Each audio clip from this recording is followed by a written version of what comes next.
Assalamualaikum dan selamat sejahtera. Hari ini kita sambung kepada topik seterusnya yaitu fotosintesis. Fotosintesis adalah satu proses di mana tumbuhan hijau akan menggunakan tenaga solar untuk membuat makanan daripada karbon dioksida dan juga air. So bagi tumbuhan menjalankan fotosintesis, tumbuhan perlukan cahaya matahari, air, karbon dioksida dan juga klorofil. Apakah klorofil?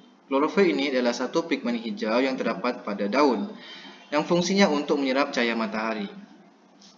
Pada akhir fotosintesis, tumbuhan hijau akan menghasilkan glukosa yang akan ditukarkan kepada kanji dan juga gas oksigen. Ini adalah beberapa contoh helai daun. Pada bahagian berwarna hijau ini adalah bahagian daun yang menjalankan proses fotosintesis. So, macam saya cakap sebelum ini, untuk fotosintesis berlaku perlukan cahaya matahari, karbon dioksida, air dan juga klorofil. Proses fotosintesis sangat mudah. Cahaya matahari akan membekalkan tenaga dan pada daun pula klorofil akan menyerap tenaga cahaya matahari. Air diserap oleh akar dan karbon dioksida diserap oleh daun melalui stoma. Stoma adalah satu bukaan yang terdapat pada bawah daun. So, cahaya matahari, air, karbon dioksida diperlukan untuk menghasilkan glukosa dan juga gas oksigen.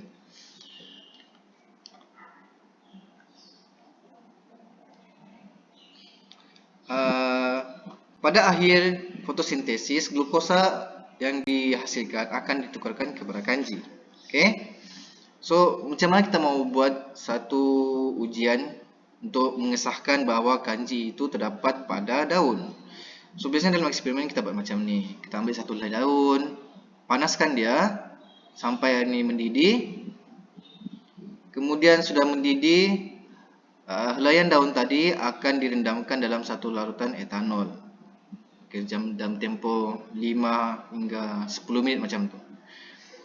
Setelah itu, daun tadi akan dibersihkan menggunakan air biasa. Dibersihkanlah, okay? Dibuang dia punya kotoran ke atau pigmen lapisan luar daun itulah.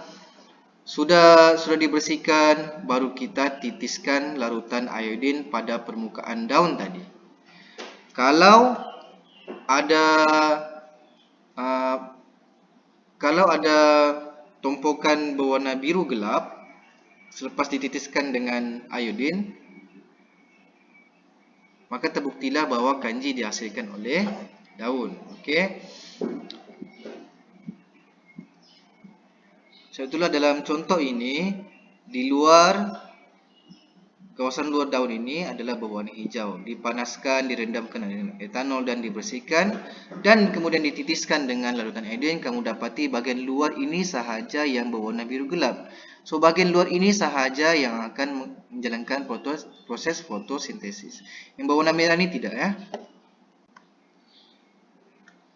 So, terdapat beberapa cara untuk kita membuat uji kaji lah keperluan untuk proses fotosintesis. Macam saya cakap tadi, untuk fotosintesis berlaku mesti ada karbon dioksida, mesti ada cahaya matahari, okay, mesti ada air, mesti ada klorofil. So, ada 4. So, setiap satu ini saya akan terangkan satu persatu, ya. Yang pertama sekali,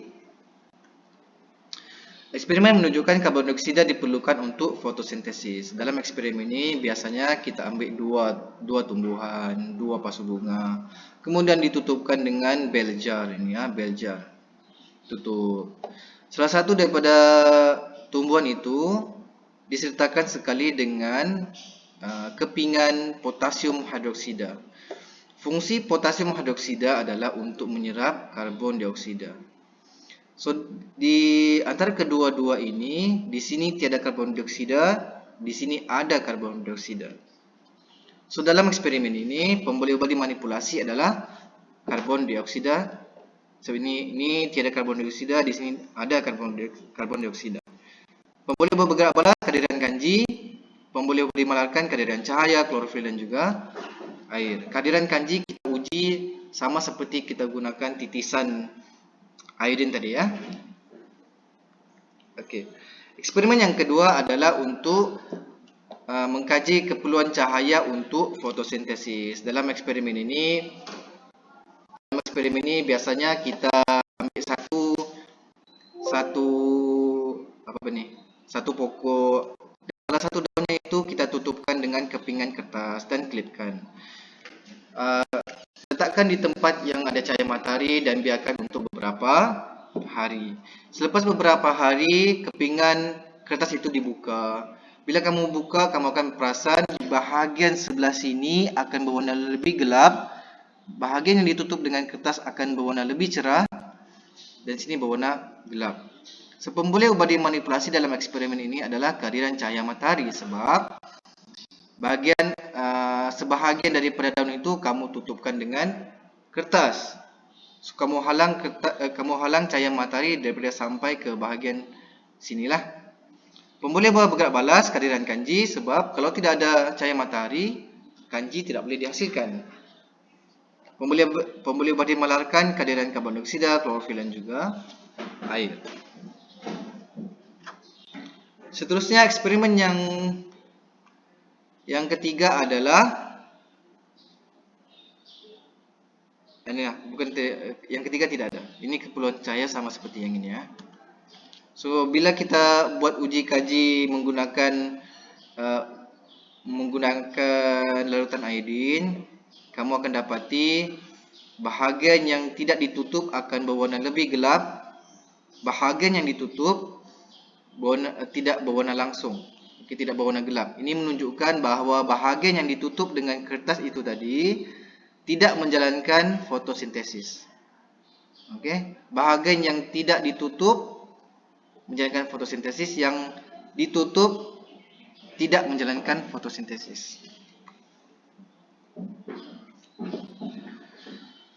Karbon dioksida dihasilkan oleh pembakaran bahan api, respirasi manusia dan tumbuhan dan proses perebutan oleh organisma. Karbon dioksida tadi akan digunakan oleh tumbuhan dan untuk fotosintesis, kemudian menghasilkan oksigen yang mana akan diperlukan untuk pembakaran, respirasi dan juga perebutan. So dalam topik ini, apa yang kamu kena ingat adalah faktor yang diperlukan untuk fotosintesis ada 4, cahaya matahari, air, karbon dioksida dan juga klorofil. Dan apa yang kamu kena tahu adalah eksperimen yang ini. Eksperimen yang 3 ni. Eksperimen keperluan karbon dioksida untuk fotosintesis, eksperimen keperluan cahaya matahari untuk fotosintesis, dan juga keperluan klorofil untuk fotosintesis. So, ketiga-tiga ini kita boleh gunakan titisan larutan iodine untuk mengisahkan bahawa berlakunya proses fotosintesis. Macam mana? Kalau berlaku fotosintesis, kamu titiskan akan menghasilkan kawasan pada permukaan daun berwarna biru gelap. Kalau tidak ada fotosintesis, tidak apa-apa yang berlaku. So, sangat mudah. Okay, itu saja untuk hari ini. Kita sambung kepada bab yang seterusnya dalam video seterusnya ya. Okay.